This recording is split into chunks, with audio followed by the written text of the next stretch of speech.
Nova Gajin and Naiyianaye, and welcome back to my channel. Before you start fighting me, I have a valid reason why I didn't record last week. I had a pretty bad cold. Sauti yangu ilikuwa imepotea. Literally I had no voice. But see corona. Thank God see corona. Talking about corona, a friend of mine calls me and he was like, "Hi, how you doing?" I was like, "Niko salama." And then he asked me, "Are you wearing your mask?" I'm like, "Yeah." "Are you keeping social distance?" I'm like, "Yeah." "Are you sanitizing?" I'm like, "Yes."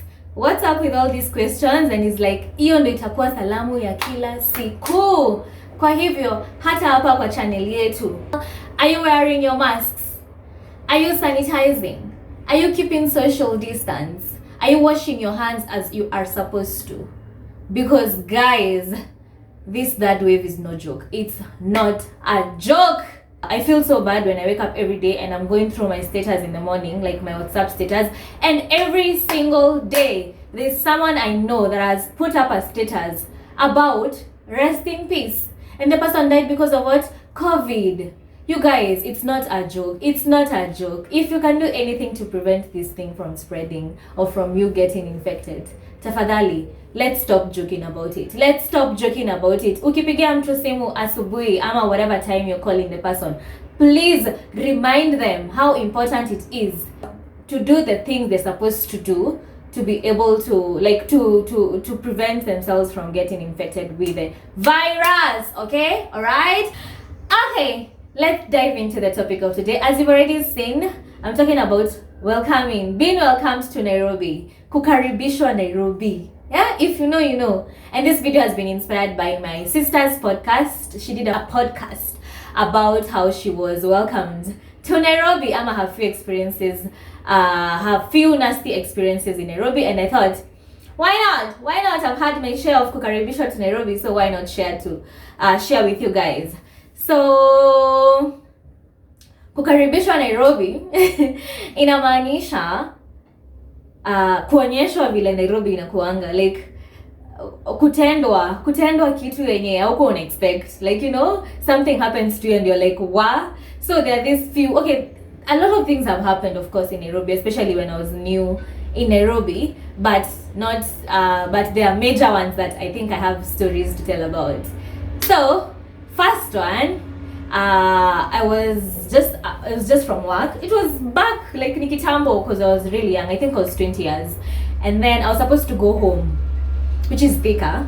And then my friend Sonny, by the way, Sonny, hii simu ni wewe ndio ulifanya ikaibiwa. So my friend Sonny called me and she was like, unaenda nyumbani kwa nini na ni weekend?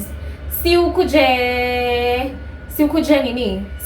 Kahawa. She used to live in Kahawa.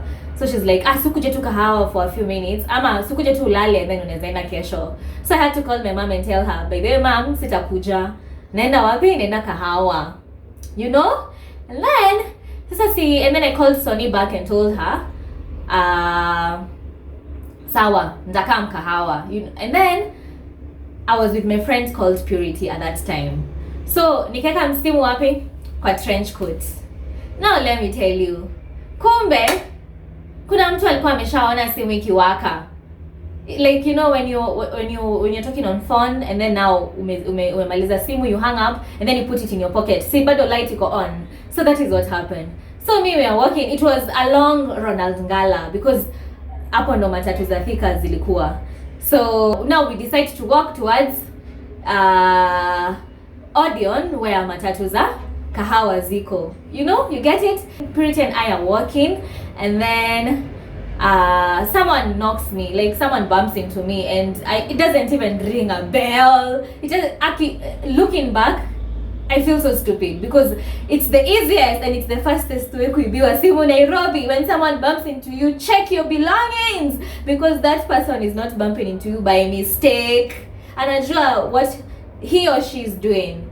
So the person bumps into me and then now we are walking and then we get to where Karibu na Archives, where Altona is. If you know, you know.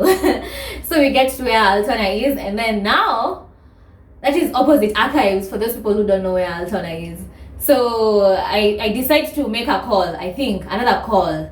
So mimi nimeingia kwa mfuko kuangalia simu, my friend. Akina venye nilikuwa young. And then if you know me, I've always loved big, good, nice Samsung phone. So I had a good phone. I had a really good phone.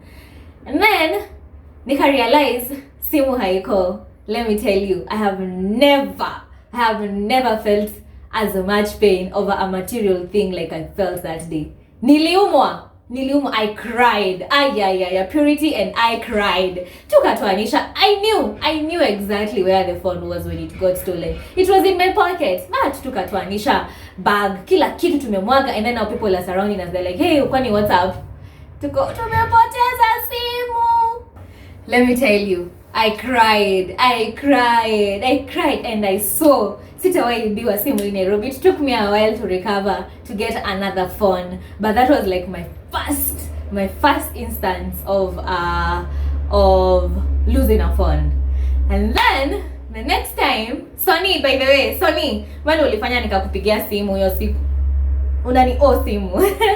When ulifanya nikaibiwa hiyo simu, the first time I ever lost my phone in Nairobi. When I think about it right now, it seems so stupid because I mean, it was just an easy getaway for that thief. It was such an easy getaway. I hope wewe mwenye uliba simu yangu, I hope ulienda ukasaidia familia yako.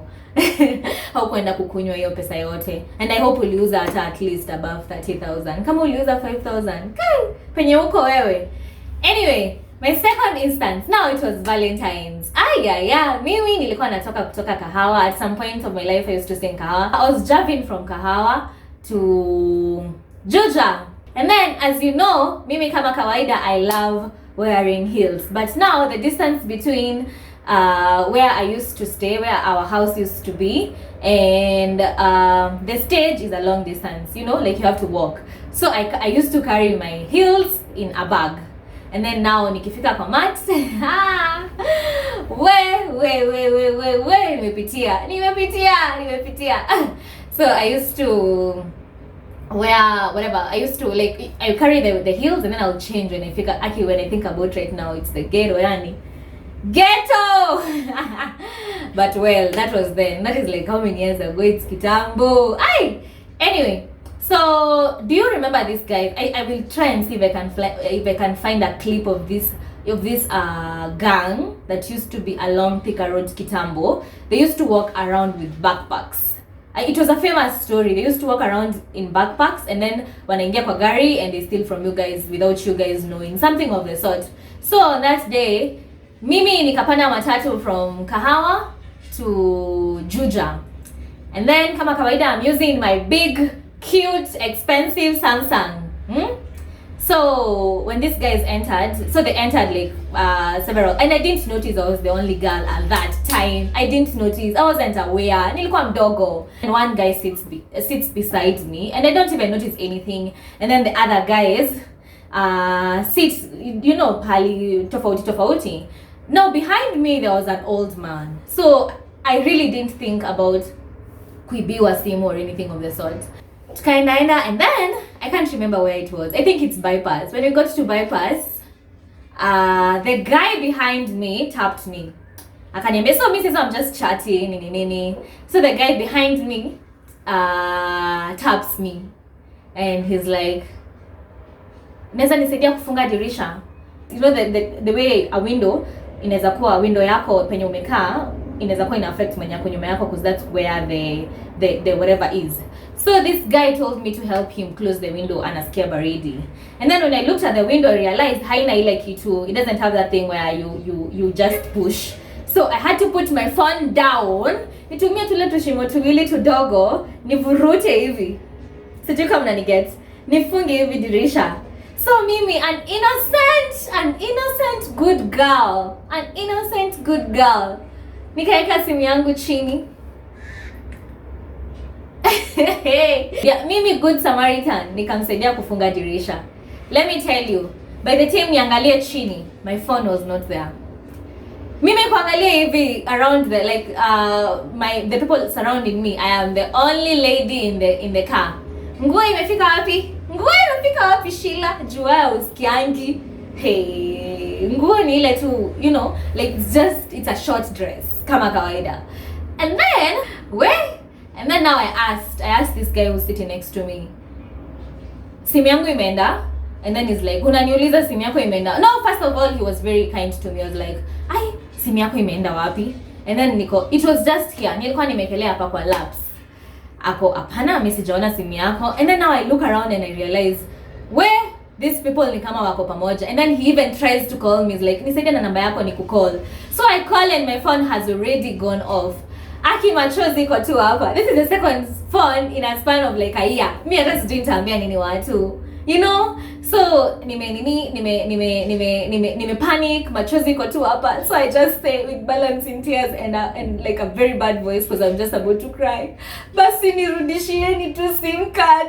Aki, let me tell you, when I think about it right now, oh my god, I was played. Nilichezwa. So these guys, imagine hawakunipatia simu yangu, and then they even started saying, so unataka kusema tumeiba simu yako? Unataka kutuambia tumeiba simu yako? Nani hapa anataka kuiba simu yako? So me, I'm looking at my conditions. First of all, mimi ni muoga. I am just a young lady. Number 2, nguo unajua kwenye imefika. Niko hapo nimesha change into heels. Kwa hivyo, my friend, I am a helpless woman. So me, I'm there thinking, Aki ata angalau. So I'm like, Aki simnirudishie tu basi SIM card yangu. I'm shouting, by the way. Simnirudishie tu SIM card yangu na memory card alafu muende na simu. I can hear from huko nyuma mtu anasema, so tuangalie tu basi kama tumekuibia simu. Imagine, Aki imagine. Sitawahi sahau. Anyway, I think 1 week later those people were caught and I don't know what happened to them. Kama nyinyi wenye mlinibia simu, I hope you hata sitaki kuwasamehea, by the way. Sijui kama nitawahi wasamehea. So anyway, that's what happened. That was my second experience ya Kukaribishwa Nairobi. I know that's Kiambu County, but yeah, you know, you get the point. So I think those are the kulikuwa nyingine ya simu. Yeah, I have 2 more. Maybe I have several. Nimeshaivutiwa chain vitu tu kadhaa. But let me now give you the last 2 experiences. Now my third experience ya Kukaribishwa Nairobi. My friends and I went out to party in Mogore. This is on you. This is on you, baby. So by this time I am older and I'd already decided kuna venye naweza ibiwa simu tena. So at that time I used to go out with this car bag because I put it in here, like ninaiweka hivi, and then my phone is here and money. So hata you know, even when I go dancing, whatever, simu yangu iko safe. Again, I had a big white Samsung, sijui not what. Aki hiyo sitawahi sahau cause iliniuma. So as you're there in Mojos with like a crew of like 7 people. Mnajijua. So we are there having fun, nini. And then one friend, Mogore akaniambia, wewe una bo na hiyo bag yako. So lete nikuwekee. Wacha kushinda nayo. Mimi nataka ujiachilie. Mimi nataka udance vizuri. Lete nikuwekee. So mimi nikatoa bag. Nikampatia simu na whatever. So si uko tumekula happy nini kama unajua those days anyway we used to go out and have fun. Like unajiachilia tu and you know, dance yourself out. So we are dancing nini and then kama kawaida, you know, those days tulikuwa tunapati mpaka 4 AM. So it gets to 4 AM and we are like masaa ya kwenda nyumbani. So naambia Mogore, babe, simu yangu. Kuangalia simu yangu wapi? Hakuna. Bag ya Mogore, kila kitu imeibiwa. I think she also lost her phone. I can't really remember that part, but I remember that person stole money and phone, akalituachia coins. Na alituachia hapo chini, kumaanisha they really had a struggle to try and get the phone from the bag or whatever. But imagine, no one of us noticed. No one again. Nikanyorosha hivi na Nairobi. Simu yangu ikaenda. Kwanza nakumbuka hiyo simu hata sitaki kuongea na nguvu. Iliniuma. Mogore, nakutafuta tukuje tununue simu nyingine. Anyway, so that was my third experience ya kunyorosha Nairobi. Actually, I cried again. I was older, yeah, but I cried because I'm thinking about the money I spent on that phone. But I felt bad. I really felt bad. And then Nairobi umenionyesha. Alafu now my friends wa Vinya, she was like, tunetuulize CCTV, tunetuangalie CCTV. Aki we had, so I think we got out of there like at 6 a.m. tukitry kuangalia CCTV. Imagine we still had hopes that tutapata hiyo simu, lakini iliniuma. But anyway, we move regardless. Now this is my father, and kind of sad. I think this is a very, it's just a story that kind of makes me feel bad. It's a kind of emotional. Thank God nothing happened to me, but it's a kind of emotional story for me. So this is the 4th time nilinyoroshwa Nairobi. So one of my best friends and I went out, and then it was just the 2 of us, a girlfriend of course. So we went out again. It was Mojo's, by the way. Those days we really used to love to go to Mojo's because ilikuwa hapo karibu na job. So we went to Mojo's, and then I was having a non-alcoholic mojito. I need you to listen to this part because it's going to play like a major role in the story that I'm trying to tell you right now. And then my friend orders her drinks, whatever, and then we got there early, so it wasn't like really full. And then a few minutes later, so for kama kawaida, we are there, we are dancing nini, and then 2 guys joined us. But sasa mimi, I was sober, so I was looking after my friend. You get it? I wasn't drinking, so mimi nilikuwa namwangalia tu, naangalia simu zake nini. So when these guys came, they started hitting on my friend ile na nguvu, but they weren't Kenyan. They were either Nigerian ama, you know, hizo tu kabila, hizo two countries, but they were not Kenyan. They had that deep accent, either Nigerian ama Ghana, just one of them, one of them. So these guys came, and then they were trying to hit on my friend, but then she's like, oh, mali safi. They were trying to hit on her, but mimi nilikuwa na CB. Mimi nilikuwa na wakazia cause I was like, let's have fun by ourselves. Anyway, so my friend alikuwa akiamka kudance, anaekelea tu simu hapo kwa meza. Sasa mimi nachukua simu yake namwekea, like I was really taking care of her because I had decided for that night I was going to be sober. Let me tell you, Nairobi ilinifanya ile kitu tena. Ilininyorosha.